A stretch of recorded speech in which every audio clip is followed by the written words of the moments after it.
Our Jets reporter Sara Orlesky now to discuss the rumor that just won't go away. Patrik Laine's camp is open to him being dealt, as is the organization. So, Sara, how did we get to this point for a player whose future in Winnipeg seems so bright?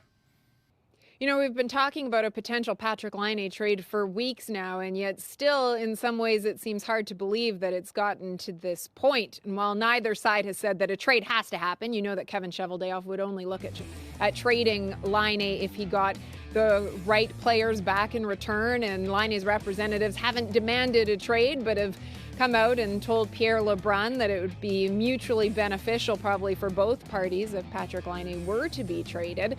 It's hard to believe that this is where things are at, but we know that Patrik wants to play 5-on-5 minutes with the Winnipeg Jets best and feels that he hasn't been given that opportunity often enough here so far. We know that Kevin Cheveldayoff is looking to improve this Winnipeg Jets roster. Well, in order to get high-end talent back, you probably have to give up high-end players, and Patrik Laine certainly fits that bill. And then with all of the trade speculation that's been going on, it certainly left things in a little bit of an awkward position right now when training camp does get going, if Patrik Laine is still with the Winnipeg Jets.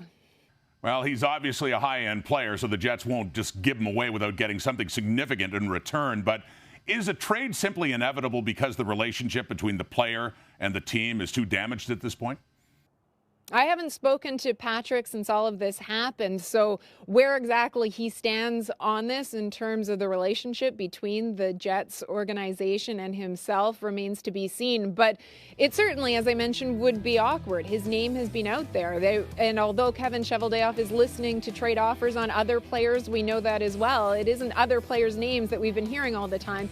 It's been Patrik Laine's, and so to be able to go back into that room then, if he hasn't been traded, certainly could lead to some awkwardness and a lot of questions, because we know that it'll be something that Patrik Laine is asked about all the time. Same with teammates as well. So it seems very unfortunate when you think about the talent that he is and how popular Patrik is. He is the most popular player in the Winnipeg Jets organization right now, that this is the way that things could end. But if he does get traded, Kevin Cheveldayoff has to get back key pieces and high-end pieces to help soften the blow, because this is a trade that wouldn't go over well otherwise, or potentially even if he got high-end talent back, it's a trade that wouldn't go over well with many of the fans in this market.